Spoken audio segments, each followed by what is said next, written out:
Hi, metal fans. I'm Rafael Bittencourt from Angra, and you're watching CMS TV. Keep on.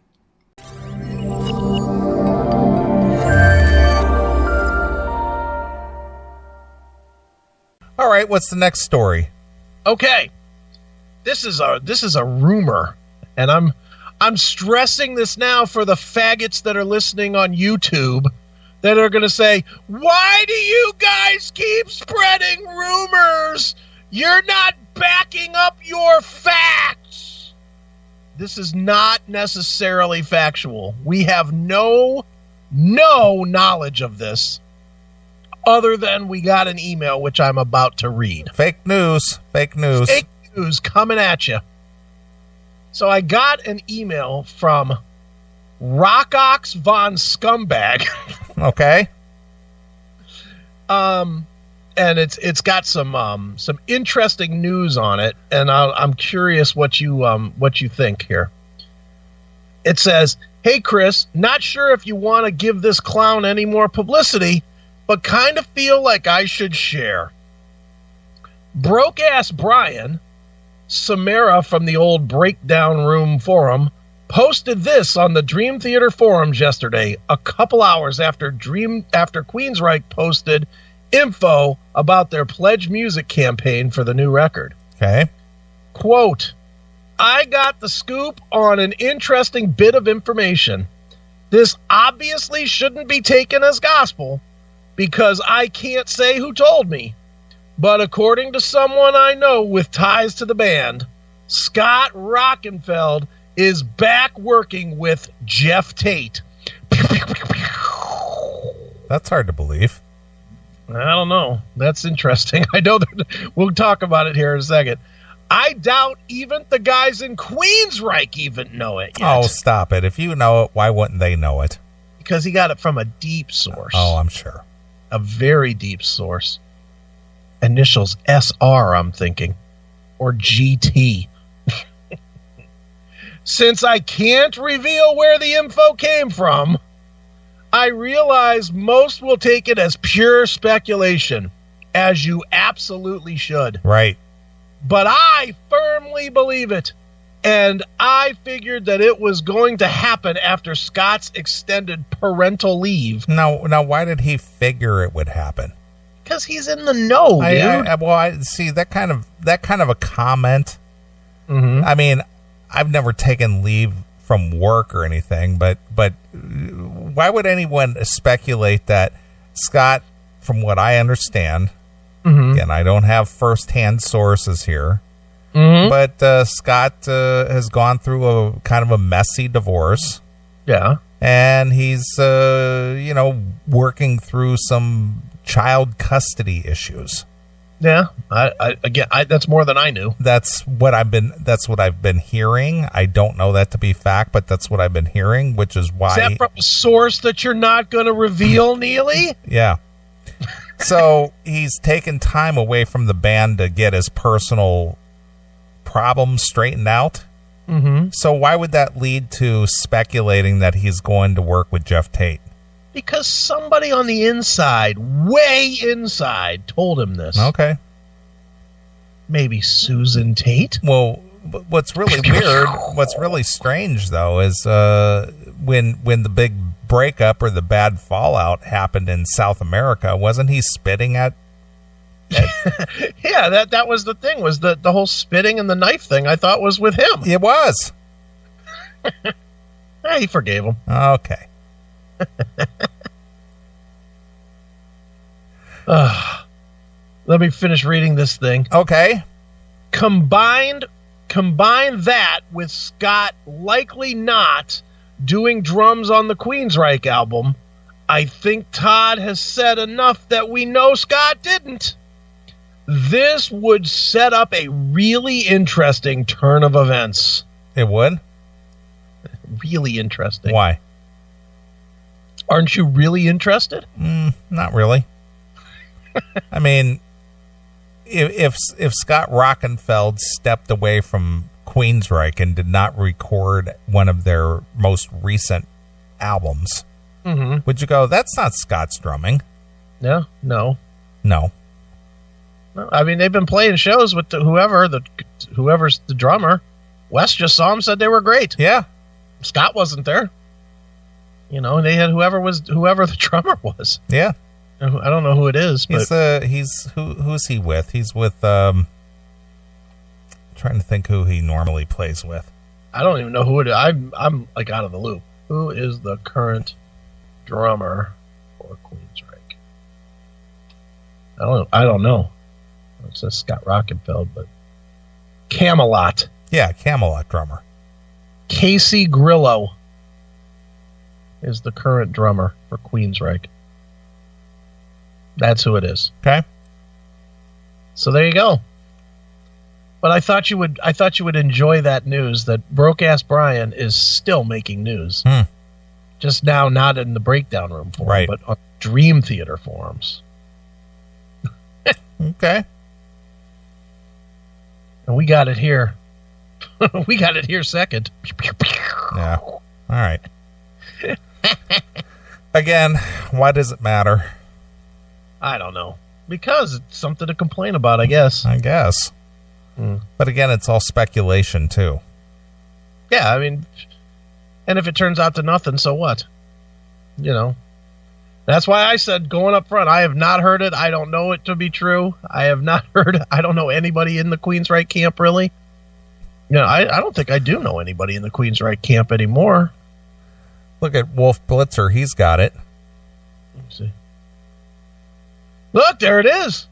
Maybe we should start watching CNN again. We could keep up on this news. Yeah, that old fuck seems to have his finger on the pulse of what's all going on in the music world. Yeah, that's right. Phil Ooze.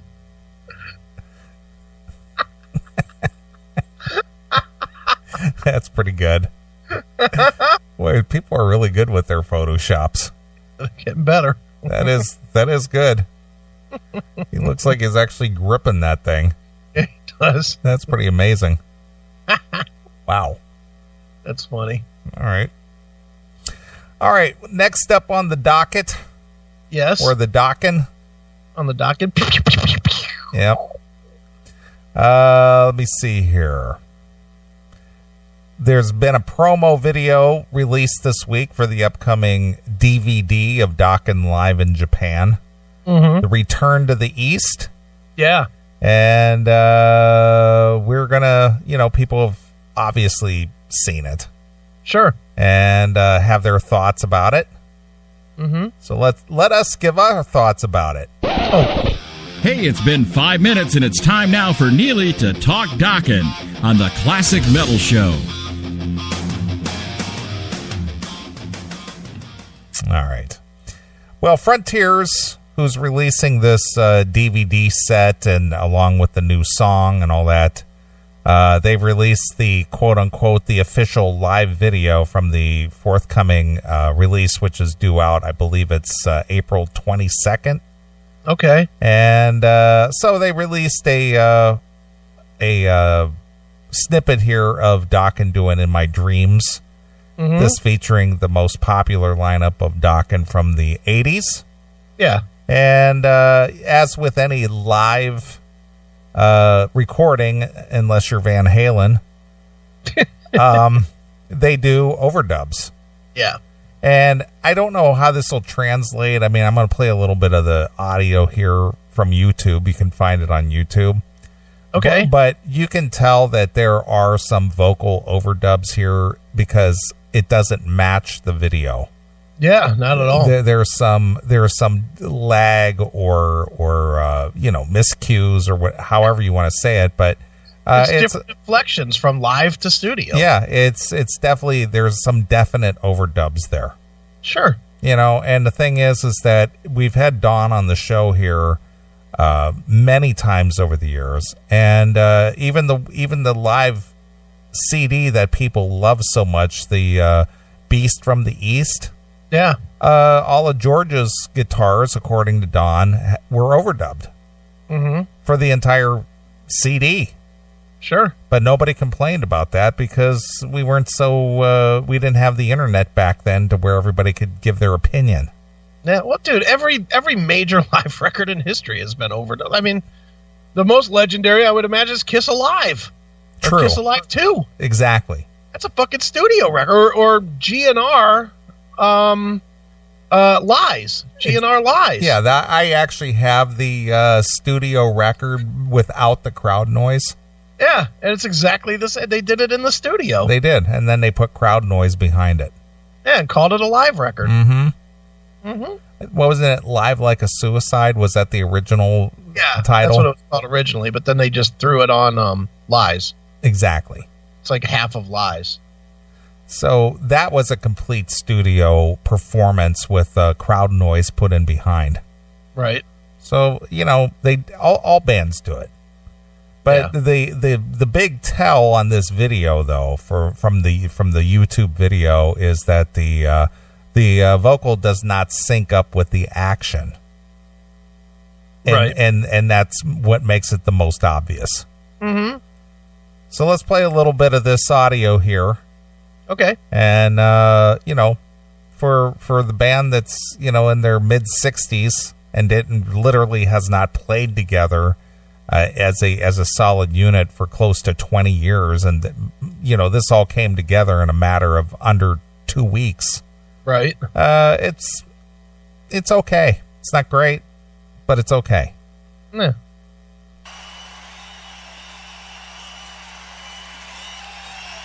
In my dreams, it's still the same. Your love is strong, it still remains.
How much of that do you think was overdubbed? Do you think all the vocals were overdubbed, or do you think Don's vocal was only overdubbed, or do you think both, since Don and Jeff and Mick harmonized together, do you think that they did that together in a studio situation?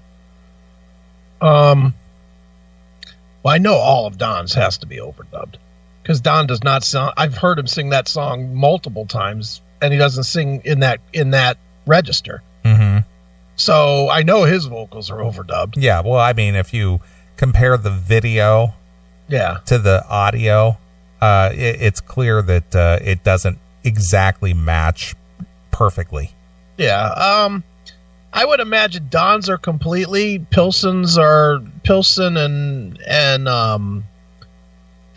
Mick's are probably touched up a little bit, but probably not too much, because Mick sounds really good, and so does Jeff usually. Yeah, well, Jeff, the one thing about Dokken, and when you listen to that audio, the one thing that made Dokken stand out, aside from obviously the guitar hero of George Lynch, is that harmony vocal, that perfect blend between Don, Jeff, and Mick. Yeah, that's what's missing from the current lineup of Dokken, is just that harmony that can't be replaced. Kind of like, and we've had this before, what Michael Anthony brings to the Van Halen table, or what Juan Crucier brings to Rat. Right, sure. Because that Phil is Jesus. That's hysterical. But yeah, that's what what a key member, what they lose when they lose a key member. Right. Now, getting back to Queensryche, which we were just talking about, I mean, not that Scott Rockenfeld doesn't have an important part in that band, but is it going to cripple the band or change the whole dynamic? No. I didn't think so. Not at all. Yeah, I don't know. My take on this Dokken thing is pretty simple. The more I've listened to it, I like the studio song. And I have no real need or interest to hear or see the shows from Japan, overdubbed or not, because it sounds exactly like what I said the minute it was announced, that they're not going to have the magic. And it sounds just like that. It sounds like they got the classic guys together, but there's none of the classic energy that made Dokken so good in the mid-'80s. Sure, and we are talking 30 years later. Yeah, and it's just clear that they're in a room together. Yeah, they're performing together, but it isn't. It just lacks the fire and the energy that we've known Dokken for 30 years ago.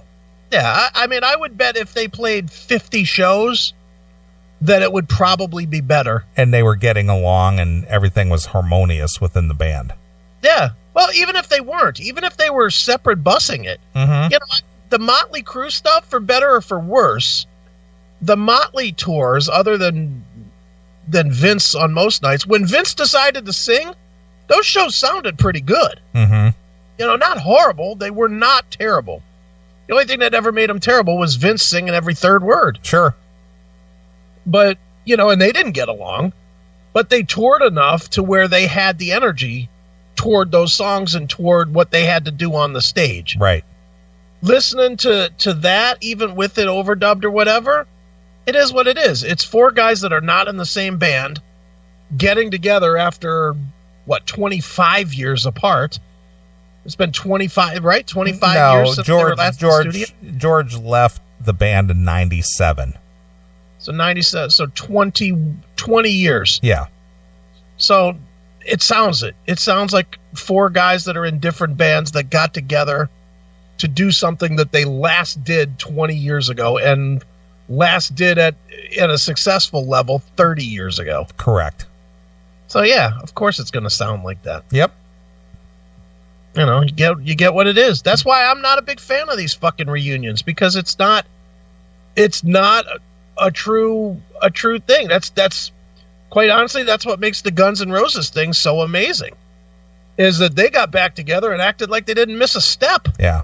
Well, see, here's the thing when it comes to the reunion. It's less about being able to put it down on recording or video and more about actually attending the thing. Yeah. That's the difference. I mean, I don't think that Guns N' Roses is going to release a live record from this last go-round. Do you? I don't. If they were going to, you would think it'd be out there already. That's kind of where I'm going with that. So it's not really about reuniting to release a live performance product. Yeah. It's for the experience of going, I'm going to go see Guns N' Roses. Right. I'm going to go see the original lineup of Dokken. But to put it out in a product, it doesn't translate the same. Yeah. Because you're, number one, you're too up close and personal. And number two, you don't get that whole live experience. You get a up close and personal, like you're standing on the stage, due to the camera angles. Right. But if you're part of the crowd that's really excited to see one of your favorite bands back together as the original lineup, that's where the excitement is. Yeah. And in the case of Dokken specifically, they have better reunion live stuff that's out there. The acoustic thing is better. I haven't seen the whole thing, obviously, so I guess I can't make that assessment yet. But I will argue, without even hearing it, that the acoustic, whatever that was called, is going to sound better than the new live reunion. Yeah, record. it was called One Night Live. Yeah, that's good. That's really good. That sounds excellent. But then again, that happened in 94, so we're already looking 24 years later. Mm-hmm. Yeah, that's it. I mean, it just, again, the more I've listened to the new song, the more I like it. But that's all I need. I really don't have a whole lot of interest in this thing. Mm-hmm. I mean, if it gets Don some cash or whatever, I'm happy for him. You know, Don, Mick, you know, Jeff, even George. You know, I'm happy. I'm happy if it does something for them. I can't imagine it's going to sell real well, though. Can you? I think the really hardcores will get it. Obviously, they're huge in Japan, which is why 6 of the reunion shows or 5 of the reunion shows were limited to Japan. Right. I mean, granted, I got to see the show that they did. They did a warm-up show on a Friday. Mm-hmm. And then, or was it Saturday? I can't remember. I think it was Saturday. They did a warm-up show on Friday after rehearsing for basically 3 days. Right. And then they did the actual full concert on Saturday. Right. And by that time, they were all worn out. Yeah. Because they were getting up, they were doing radio, doing TV, doing press, doing all this stuff, rehearsing. And then by Friday and then Saturday's show, they were all pretty much beat up. They were like, fuck this. Yeah. I mean, it's not that the show was bad. It was just like, being with them backstage, they were all just sort of like, let's do this. Let's get it done. Yeah. That was what the attitude was. Let's get it done. Not, oh yeah, let's do it. But I will tell you that the warm-up show, which they only did 5 songs, I think, actually sounded better than the actual full live show the night after. Sure. I believe it. It'll probably sound better than what you're going to get on the DVD. Mm-hmm. But I'd imagine you're going to get the DVD. Are you going to watch it? I'll watch it probably once. Yeah, and then put it away. Yeah, well, I mean, it'll just go with the collection. Right. But, am I clamoring for this thing? No. I'm going to do a Pee Wee Herman from Pee Wee's Big Adventure. I don't need to watch it. I was there. I lived it. Yeah, man. Yeah. So, I'm glad that they're doing that. I know the hardcores will buy it, just for nostalgia purposes. Yeah. But, it is what it is. I think that the quality, the audio, or not the audio, but rather the video quality, at least from the YouTube video, looks really good. Yeah. It's all modern technology, but this is just, Who did the video work? I don't know, to be honest with you. I'm sure it was probably a Japanese firm. Because whoever did that should be hung. I mean, the overdubs are so glaring. How about if you just don't show long enough clips to show that? Oh, you mean who did the editing, you mean? Yeah. Jeff did. Well, Jeff should be hung. Well, I think Jeff and Chris McCarville was working on it. The two of them dropped the ball. I mean, everywhere that I looked with the comments was everybody making the comments about how grossly obvious it was that the vocals were overdubbed because they didn't match Don's mouth. Mm-hmm. So why would you use those segments? You could tie in 1 or 2 words and then show like George thrashing away or something, instead of showing in the video where the vocal doesn't sync. Right. And I know that creates a shit ton probably more work to do, but so what? It's a professional video. Yeah, it is. That's how it's supposed to be. Yeah. And it doesn't sync in all the places, which that's kind of not cool. Yeah. But hey, whatever. Not my video. Mm-hmm. Glad I didn't have that task of taking audio that wasn't from it and trying to make it look like it was from it. Friends are not friends. That's got to be a hard job. It is. Tough job. Yeah, I wouldn't want it. But from what I saw, on this, at least this one In My Dreams video, I mean, for fans of the band, they'll just accept it and go, you know what, it was cool. Yeah. And, I don't think it'll go, man, that needs to go through the charts if there is such a thing anymore. Here's my marketing question for you. And I don't know the answer to this at all. It's something I'm definitely going to ask Don the next time we have him on, because I'd imagine we'll have him on either when this releases or right before. Mm-hmm. I gotta know why they even bothered putting a live video out there. Well, I think that was I don't think that was really a band decision. That was more or less a Frontiers thing. But it could do nothing but hurt them. There was no way it could enhance the sale versus doing the actual video. And I know what's going to happen. They're going to wait. When is this thing out? April 22nd, I think, is the release date. So probably April 1st we'll get the actual video. Mm-hmm. That's probably what we're looking at, is right around April 1st we'll get the new song video to get enough hype to sell it. Right. But putting out any kind of live coverage where it's not mint makes no sense. Mm-hmm. It's the reason Van Halen, I don't think they released any videos for that awful live record they did. I don't think they did. Yeah, because they knew it was shit and they knew that it would hurt sales.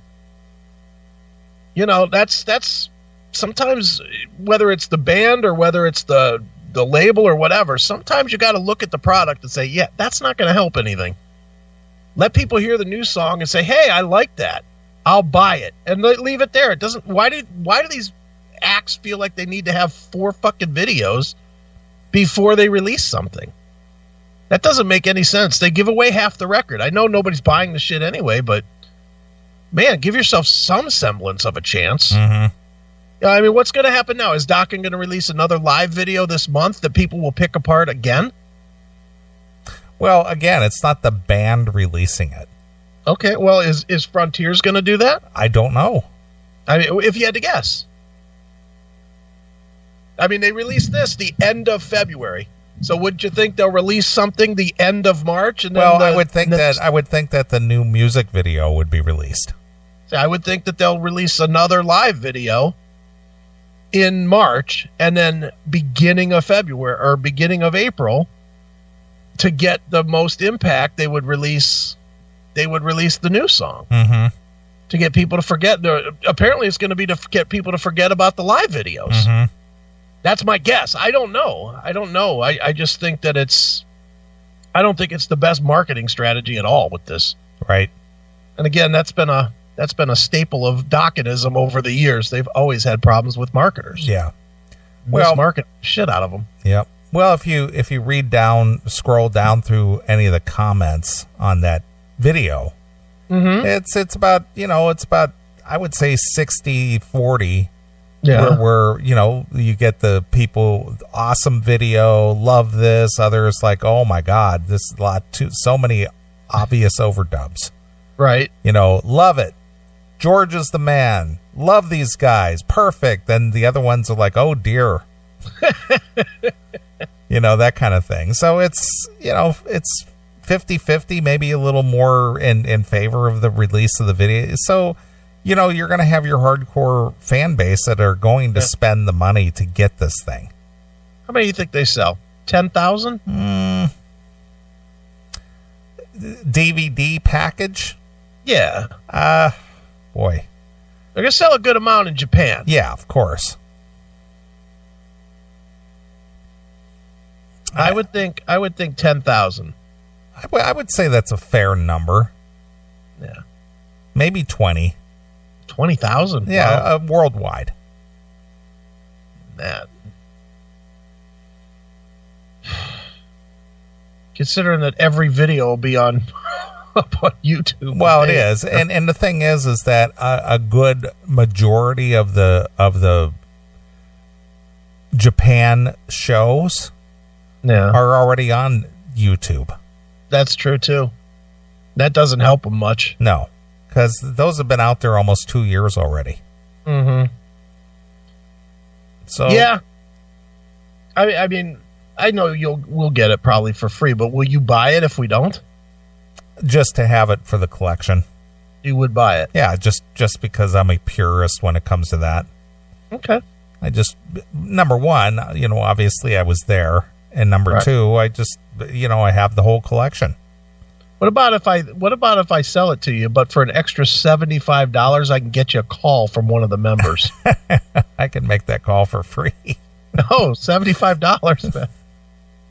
You have to pay $75 for that call. No.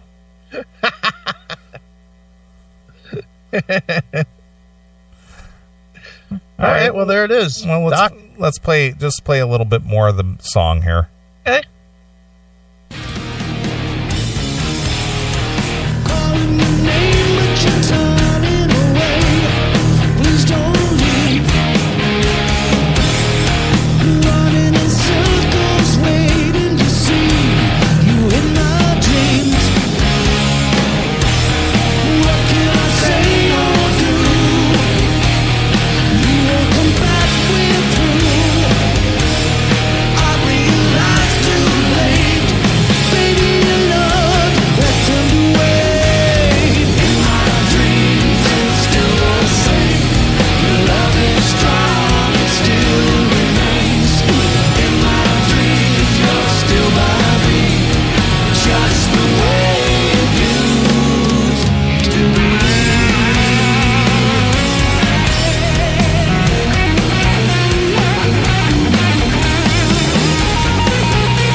I know George is the original, but I still think John Levin plays that better live. Yeah, I don't know. Nothing about that's grabbing me. I mean, it feels like it's being towed by a slow-moving donkey. Yeah. Just fucking slow and down-tuned, and it's like Crowbar covering Dokken. Right. So, slow and fat. Slow and fat. Right. I don't hate it. I keep saying... I keep having to justify that I don't hate it with people. I don't hate it, but it's just... I have Beast from the East. Why would I ever listen to this? Yeah. I have the bootleg concert from that Philly show from whatever year that was. Yeah, that was Nagoya or something. Yeah, 88. Yeah. Why would I ever go to this record? I would never listen to this. I would go to, other stuff. I would go to just about any other stuff. Mm-hmm. Well, let's do one more comparison as far as a live release goes. Okay.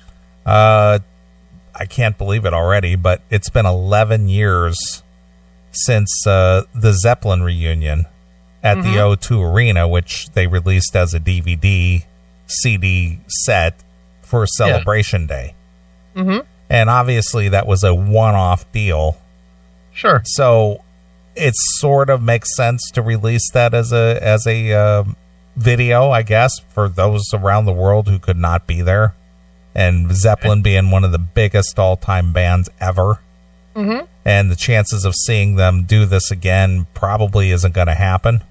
Sure. So what are your thoughts on that audio? Because obviously Robert Plant can't sing like he did in 1973. Yeah. So were you pleased with that, or were you disappointed with it, or did you think that they could have done a better job, or did you just accept it for what it was? No, I listened to it once and it's in the collection somewhere. I'll never listen to it again. Okay. It has no value to me. I mean, you know what I'm happy about from hearing it? That I didn't spend $1,000 a ticket to go. That's what I'm happy about with it. I don't think it sucks. It doesn't suck. I mean, it's okay, but it is what it is. It's a broken down version of a once great band. Mm-hmm. That's what all of these things are. They're broken down versions of once great bands. And no, I mean, come on, dude. When when I go to listen to some live Led Zeppelin, I'm going to the Destroyer bootleg, or I'm going to How the West Was Won. Okay, how about for the, I don't know if you like the live concert video thing at all, or if that has no value for you, but personally, and I'll be honest with you, every now and again, I like to throw that up on the big screen.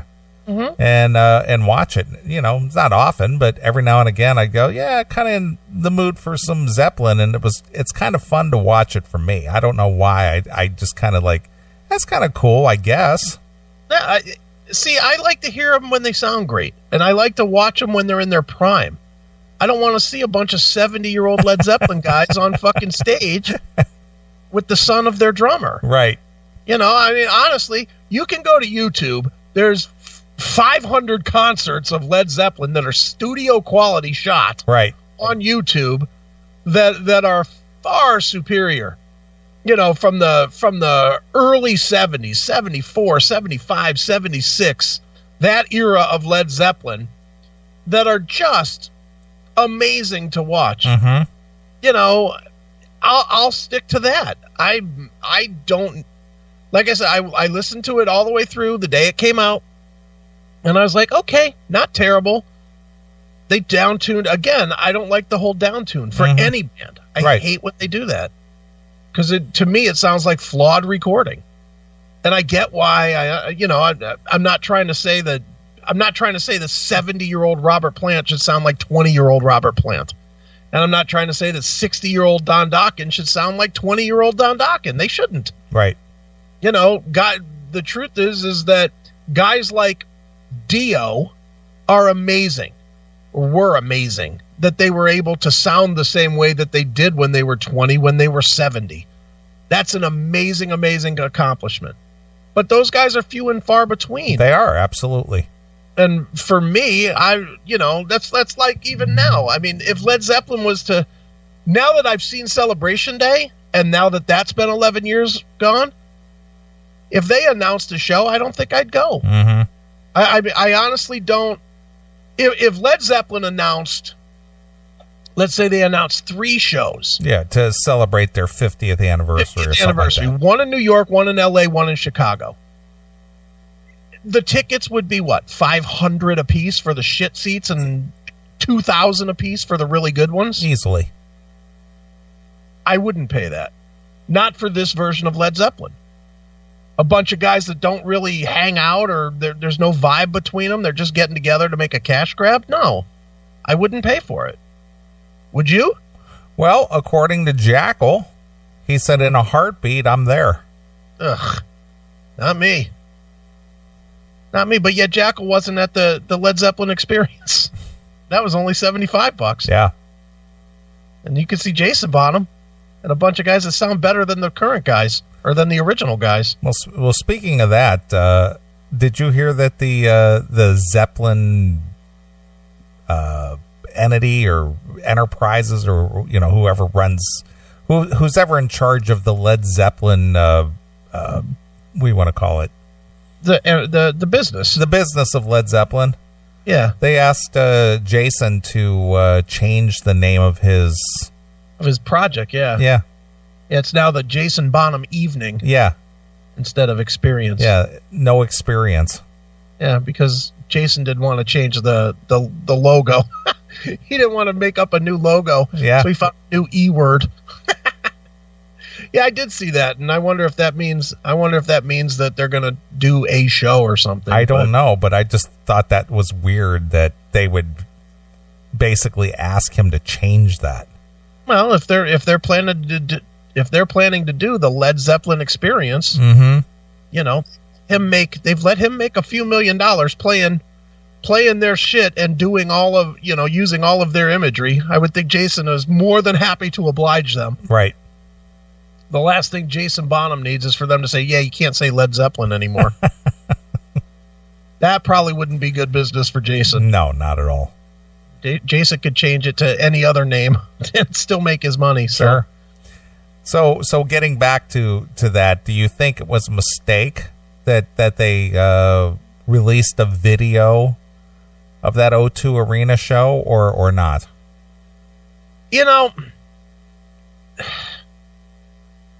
I don't know. I mean, they're a different entity slightly than the others that we're talking about. They're so big, and that was such a big deal because they're so. I mean, they're like either one or two of the biggest bands ever. That's true. That's true. So for them not to do any performances at all for 30 years, and then to do one, I think you have to release that. Okay. That's kind of where I think that's the only reason they did it. I don't think they did it because they wanted to. I think they did it because, they kind of have to. I mean, there's who's bigger in history? Who's bigger than Led Zeppelin? Well, Elvis? Man, I don't even think Elvis. I don't think Elvis is either. I can't think of anybody that's bigger than Led Zeppelin ever. Beatles. The Beatles are bigger. Yeah, probably. But that's about it. I mean, certainly not the Stones. Certainly not the Who. Certainly not U2. Springsteen. No. Yeah, I can't think of anybody that's even in that world. Mm-hmm. So, I think they had to release. But that being said, let's take the Rolling Stones as another example. They tour about what, once a decade? No, they've. I think they do it like every 4 years, 4 or 5 years. Yeah. So because of that, it has no value. Nobody would buy. Would you buy a DVD of the Rolling Stones right now? No, of course not. Of course not. Why? Because they're out there doing it, and no one wants to see an old ass version of the Rolling Stones because other than seeing it live, it's not worth doing. Zeppelin, because they've done it once in their history, yeah, you had to do it. If Zeppelin did it again, I don't think I would need a DVD of it. I already have one of them playing all down-tuned and old. I don't need one too. Well, how much further would they have to down-tune this time? Right. I'll pass. You would buy it in a minute, though, wouldn't you? You would want it. I don't know. Not now that I have Celebration Day. I don't think I would need another one. You don't think so? Nah. Yeah, I just there's so we as music fans try so hard to protect our favorite bands, or most people do. I know I don't, but most people try so damn hard to protect what they consider to be their sacred band, because it has a lot to do with memories and whatever that you attach individually to that music. Right. And because of that, it's almost criminal when you see your band start to suck. Mm-hmm. And most people don't want to admit when their favorite band starts to suck. Most people do not want to admit that. No matter who your favorite band is, whether it's Dokken or Rat or, Led Zeppelin or whoever, it's painful. It's painful for anybody to say, man, I saw Metallica 40 times and what they do now stinks by comparison. Mm-hmm. And most people can't do it. Most people are like, oh, you got to give them a chance, man. They haven't changed that much, or they don't sound that bad, or whatever. But it's the truth. It's painful for most people to say, this band that gave me so many memories now stinks. But that's kind of what you get when these guys all hang on for too long. Yeah, well, that's why they call it the nostalgia tour, because people aren't going there because they think the music is fresh and vibrant and all this. They just go there to relive some memories. Yeah. Regardless if it's good or not good, it's just like, I know the song. It's not what it was in 1988 or whatever, but I know the song. I know the players. I'm familiar with it. It's familiar territory, and I'll still go. And hence the reason why you see so many cover bands doing so well these days, because they do it better than the old original guys that can't do it anymore. And by and large, the most music fans don't know the original guys. They might know Robert Plant and Jimmy Page, but I'll bet you, other than hardcore Led Zeppelin fans, I'll bet you the average guys that just kind of hear it on classic rock radio, they can't pull John Paul Jones if you ask them. If you asked them to name all four guys from Zeppelin, they would get 2. Most would get 2, a few would get 3, and even less would get, John Paul Jones. Don't you think? I would agree. And even those people that say that they're big 80s hair metal fans or 80s metal fans, how many of them do you think could name all 4 guys in Dokken? I would say probably only 20%. Yeah, that's the point. But they'll go see a Dokken tribute band because they'll sound better, because there's a bunch of 20-year-olds playing Dokken tunes. Or they just know the song. Yeah. Yeah, I would think that that's the way it is. Now, the hardcore fans, on the other hand, the hardcore fans are jackal-worthy, that are like, fucking A, I can't see UFO if Pete Way's not there, man. That bass line makes all the difference. Without Michael Schenker, it's shit. There's those guys. But you know what? Every time I go see UFO, I don't really notice a difference, because I'm not that hardcore of a fan. Yeah, you don't know the individuals or the personalities or anything. Yeah, Doctor sounds the same to me, no matter who's playing it. Right.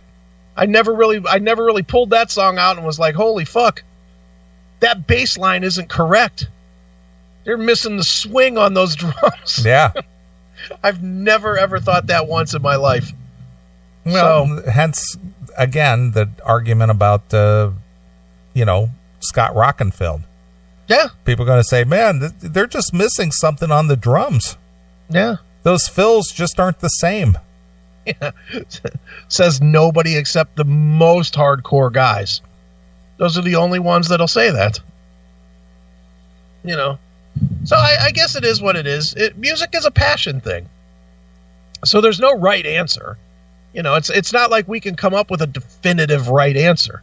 I would imagine for you, because you're a little more passionate about your music than I am. For me, it's all just fucking background. But for you have been, like, Dokken is your passion band. Right. Dokken is they could do something that's shit and you'll find something that you like in it, because that's your passion band. Right.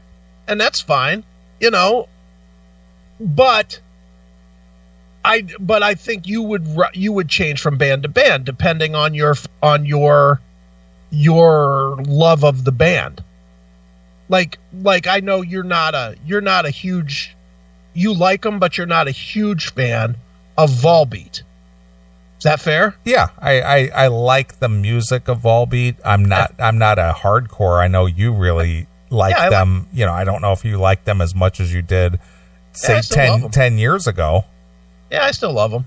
But that being said, for you, it made no difference at all that they changed guitar players. Probably didn't even know. I didn't know. Yeah, you weren't hardcore enough that you were like, let me go to Wikipedia and see who played on this. Make sure it's a real Volbeat record. Oh, it doesn't have that guy. It has that guy from Anthrax in there. I'm not listening to this shit anymore. Right. No. And that's the point. I think from band to band, for most people, they have their passion band, and it matters to them. And then you have your other bands that it doesn't matter at all. You're passionate about Dokken, so Dokken is one of those that it matters to you, that you'll support more than anything. Like you like Rat. You're a big Rat guy. Yeah, I do love Rat. Which is why we covered Rat for fucking 2 solid years. Yeah, pretty close. Because that was a passion band for you, and we knew some of the guys, and that's fine. But we didn't go out of our way to talk about, like, UFO. When UFO announces records or whatever, we don't go on to this whole fucking rant about, well, it hasn't been the same since Vinnie Moore's been on guitar, because neither one of us is such a UFO fan that we give a shit. Well, same way with Deep Purple. Richie Blackmore isn't in that band, so they suck now. Yeah, to some people, but there's a lot of people that believe that. There's a lot of people that will tell you that the day Richie Blackmore left is the day that band ended. And me, couldn't care less. Didn't like him with him, don't like him without him. But again, that's everybody has their passion point. Mm-hmm. The thing with Judas Priest going right now, people are all up in arms because there's no guitar players, and I'm one of them that said they're one of my favorite bands, And I have no interest in seeing them without KK and Glenn. No, I just don't have an interest in that. That's not Judas Priest. But again, that's one of my top 3 favorite bands of all time. Mm-hmm. So, everybody has their bands that are like that for them, I guess. Well, one of my favorite bands, one of my favorite classic rock bands is Chicago. Mm-hmm. But they've splintered so much with the revolving door of members now.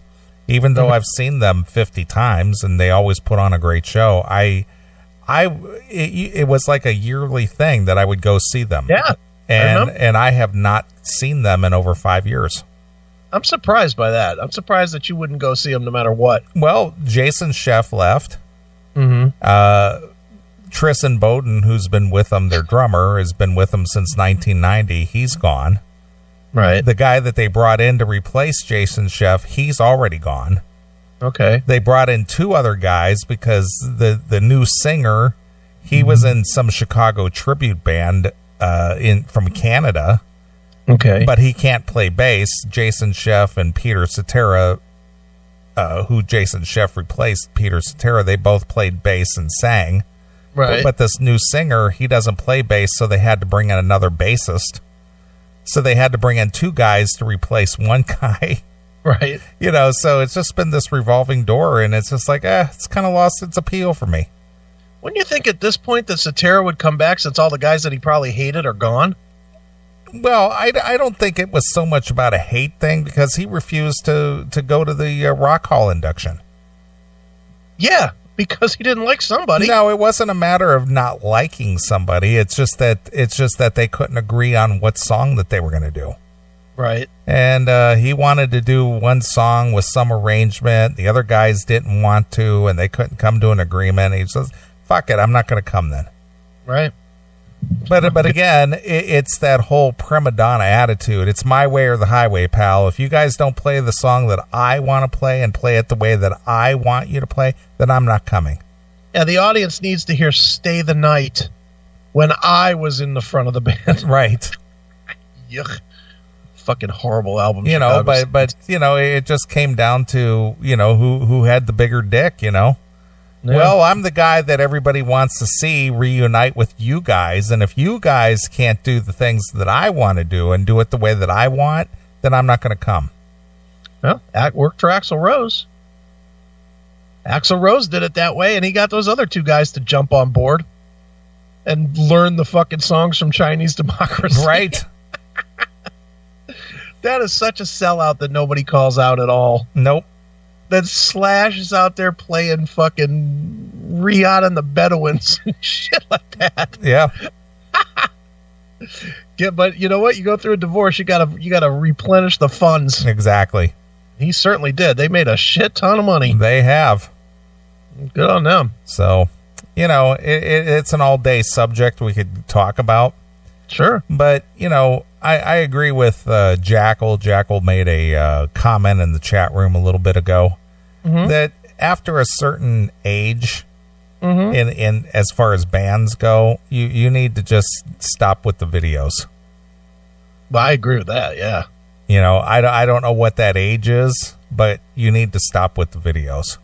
But is it me, or do they all slow down and soften their sound? Well, they do because they have to adjust to their capabilities.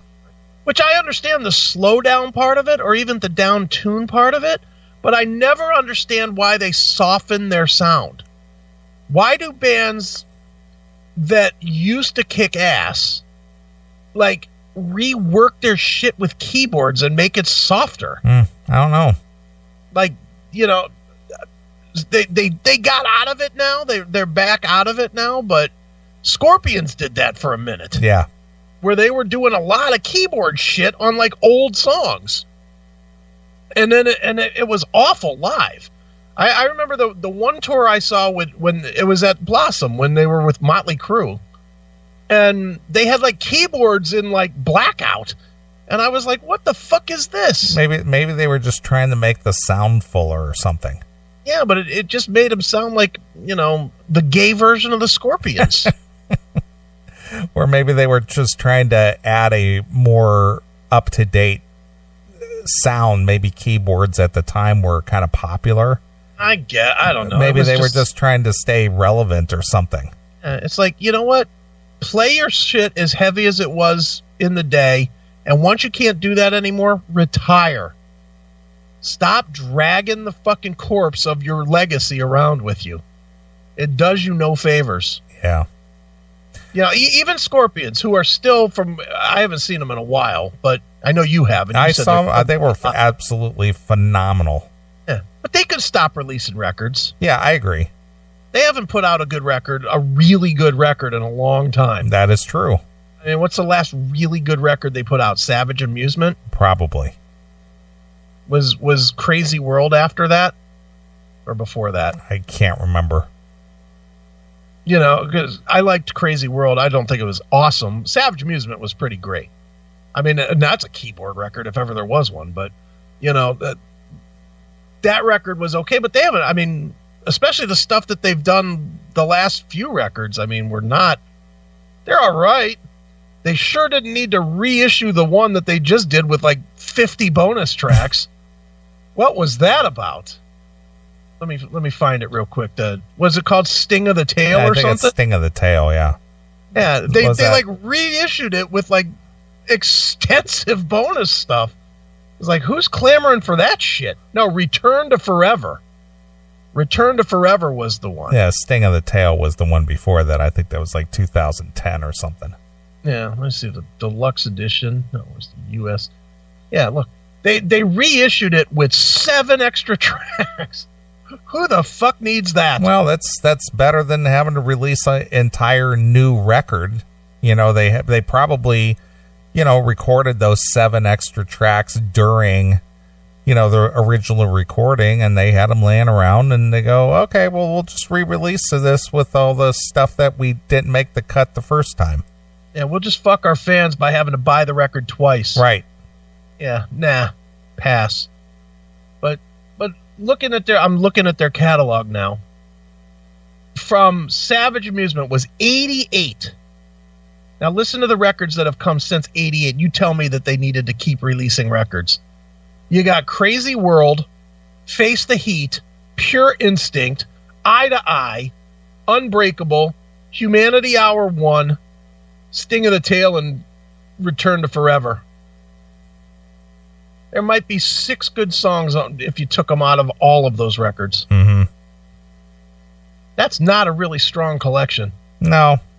But again, this goes back to a question about, you know, the popularity of certain releases. If there was still a commercial outlet like an MTV or even commercial radio that would have played those records and made some of the songs on those records a quote-unquote a classic hit, would that have made a difference? Well, they had a couple hits on those that I read. Well, like were they Alien Nation? Yeah, but they weren't hits. Alien Nation was a hit. No. I'm talking about the later stuff. Oh. You know, not from the 80s. I'm talking about the like later. The 2000s? Yeah. If there was still an outlet like an MTV or, like I said, commercial radio or something that popularized those songs, right, would that have made a difference? Not to me, because they're still not that good of songs. I don't care. Well, but the thing is again, if it was drummed into your head and say you listened to commercial radio, would it have made a difference? Say, oh, that's Scorpion. Oh, that's a new one from the Scorpions. Not saying, no, this was the greatest shit they ever made. But my point is would it have raised it in your consciousness that this was worth giving it a listen? I am the worst one in the world to ask that because I generally hate radio songs. Well, I know, but my point is that's how we even got to know any of our favorite bands. We didn't discover them on the indie circuit. We discovered them because we heard it on the radio. Yeah, but you had to hear a good one. You know, I mean, we've heard a million bands that we heard one song from them and it sucked and then we never heard from them again. Yeah, but these guys had a long career due to something. Oh, sure. I'm not saying that dude, what I'm saying is if the first song that I ever heard from, if I only heard Still Lovin' You or Winds of Change, if the first 2 songs I heard from the Scorpions were Still Lovin' You and Winds of Change, I would have never become a fan. I would have never owned a record. because I hate those songs, and I hated them when they came out. You know, that would have been it for me. 2 bad songs? Fuck you, pal. I'm out of here. You know, dude, they're putting in the perfect band right now, Anvil. Do you like Anvil? Not really. Yeah, I don't like them at all either. But, I mean, I heard the one song, Metal on Metal. Yeah. I remember that a million years ago, and then I bought that record, and guess what? It was shit, and I never bought another one after it. Right. Because they just stink. Mm-hmm. Nice guys, but their music sucks. Right. They're like Thrust. And they're one step. They're one step above Thrust because at least you know one song. Yeah. Yeah. I'm not a big fan of the Anvil. No, I'm not either. But I felt bad for them in their movie. Yeah. You know, the guy delivering lunches. Yeah. He's got a lunch truck. Yeah. Well, now did you see Lips put out some statement that people from America are lazy? Okay. People from America are lazy and they just all want to be on welfare. It's like, dude, what are you doing? Sabotaging the last few people that'll come to see your fucking show. Exactly. What are you doing, dude? Yeah, that's one of those bands. Just not a fan. Now, if I would have heard other songs, would I have thought that they were any better? I doubt it because I've heard all of it and it sucks. Mm-hmm. You know, dude, take a band like Helix. You know, there's a lot of people that love that band. I don't happen to be one of them. But then again, the first things that I heard from them, I didn't like very much, and then I never grew back to them. You know, so I think to your point, radio doesn't always determine. That is true. That's true. You know, I mean, yeah, it's helpful that you hear the band, but if you hear the band and it's a suck song, mm-hmm. You know, like I'm a Billy Squier fan. You know, I'm going off the rails with this, but I like Billy Squier. But if the first song I ever heard from Billy Squier was "Rock Me Tonight," I would have never been a Billy Squier fan. Yeah, you go, what kind of gay shit is this? I would have been like, fuck this. You know, there's no way would I have heard any other stuff. There's no way would I have gone back and picked up Don't Say No and figured out how great of an album that was. Right. Because I'd have been like, this is faggot music. I'm not listening to this. Next. You know. Well, and that was the radio. The radio pushed the shit out of that song. They did.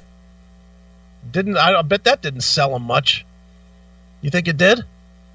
Hard to say. I mean, I know a little bit about Billy Squier. I mean, obviously, I know the hits like The Stroke. Yeah, Stroke. My Kind of Lover. Yeah.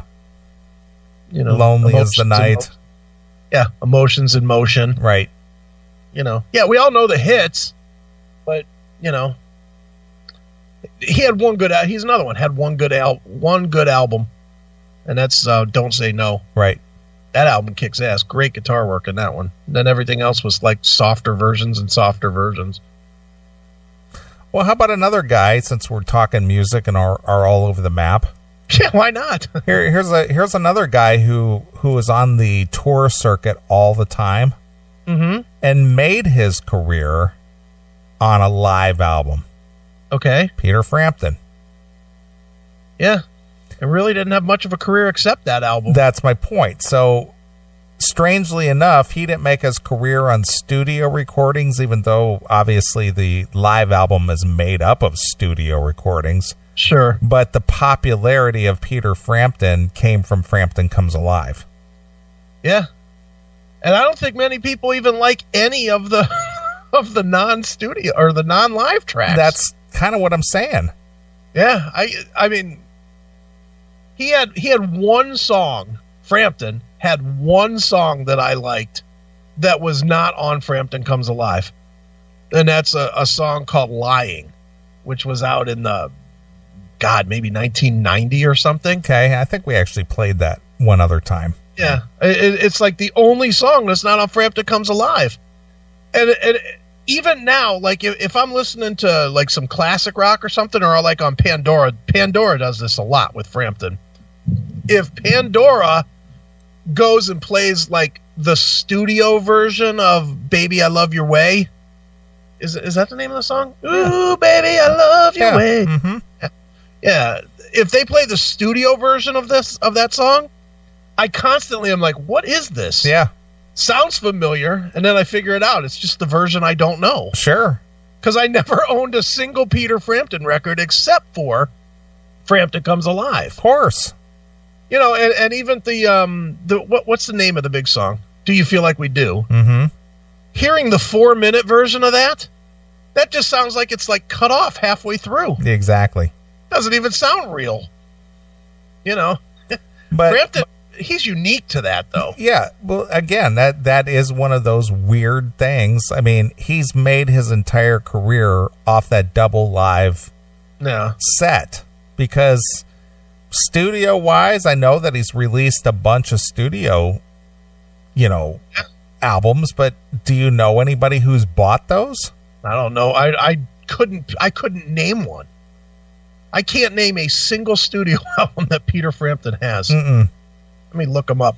I've seen Peter Frampton a half a dozen times. Me too. But as far as knowing any of his catalog outside of Frampton Comes Alive, couldn't tell you. I consider myself to be a Peter Frampton fan, and I don't think I've ever owned anything but Frampton Comes Alive. Mm-hmm. All right, you want the list of his albums? Yeah, go ahead. See if you've ever heard of any of these. Wind of Change? That's the Scorpions, right? Maybe. That's 72. Right. Frampton's Camel? Mm-mm. What a dumb name for an album. Frampton's Camel. Something's Happening? Nope. Then Frampton. And then, of course, Frampton Comes Alive. Mm-hmm. So then I'll read the rest of them, and you won't know any of these. I'm in You. I know that song. I'm in you. Mm-hmm. You're me. Exactly. Where I Should Be. Rise Up. Breaking All the Rules. The Art of Control. Premonition. And I'm pretty sure Premonition is the one that has Lion on it. That's the only one I think I ever owned. I'm going to take back what I said before. I did own that. When All the Pieces Fit. Another one called Peter Frampton. Oh, the first one was just called Frampton. This one's called Peter Frampton. Frampton Comes Alive 2. Yeah. Now. Fingerprints. Thank You, Mr. Churchill. Hummingbird in a Box. And Acoustic Classics. Did you ever own any of those? Not a one. Did you own Frampton Comes Alive? Yeah, I got that. I got that both on vinyl and on CD. That's so funny. Dude, is there anybody else that has done that? I don't think so. No. He is the one guy. Well, there's always got to be one, I guess. But somehow he sustained his whole career. Yeah, off that one live record. Boy, talk about limiting your career. It's not even like he could go out and say, yeah, I'm going to play this whole album in its entirety. Because he does. Every single tour. Yeah. All he does is plays Frampton Comes Alive in its entirety. Exactly. Oh, well. Sucks for him. Yeah, it's kind of an oddball thing, but he's still out there playing and still, plays on package tours and things. Yeah, he's still out there. He looks like a grandfather. Yeah, he does. He looks really old. And it's weird because he looked so young on the only album that I ever had from 1976. He looks so young. Well, you know what? And I can tell you the popularity of that Frampton Comes Alive. Yeah. I want you to look up something. Okay. I've been trying to land an interview with Michelle Cath, the daughter of Terry Cath, the founding guitarist of the band Chicago, since we talked about that earlier. Yeah. Well, her father died in a gun accident. Right. Well, they had to replace him since they chose to carry on because they actually were going to break the band up, but then they, decided that they were going to continue. Boy, that was $1 billion in the right way decision, wasn't it? To keep going? Actually, Doc Severinsen of Johnny Carson's band actually convinced them that they should continue. Okay. But they needed a replacement guitarist.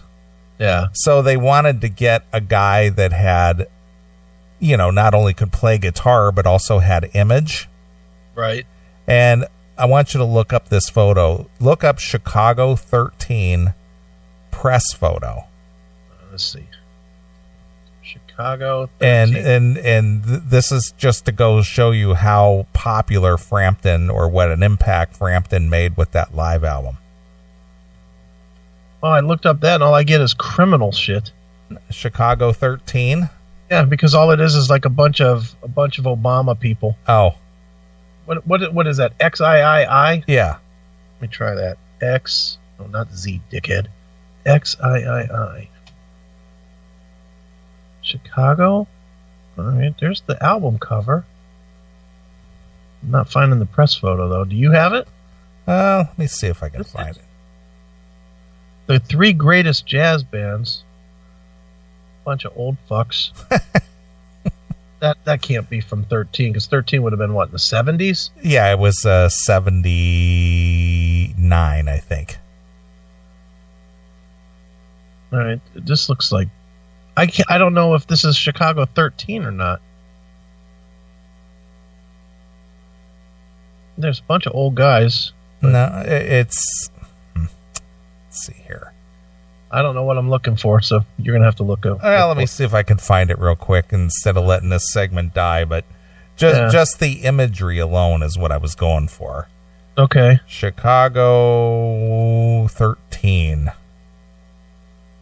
band. Let me see if images. Yeah, all I got was a bunch of Obama bullshit. Well, I'll have to find it and send it to you. But anyway, their guitarist, Donnie Dacus, the guy that replaced Terry Kath, totally ripped off the whole Peter Frampton Comes Alive look. Nice. I mean, that was the hot thing at the time, and that's what was the popular, so popular at the moment. Let me see if I can find it. Well, dude, that album sold what, 20 million? Yeah, copies something like that. Sold some ridiculous amount of copies. It was crazy how much it actually did sell. Okay, just look up Donnie Dacus, Chicago. Oh, there it is. You got it? Yeah, there's a photo. CD album Chicago 13 in the images. CD album Chicago 13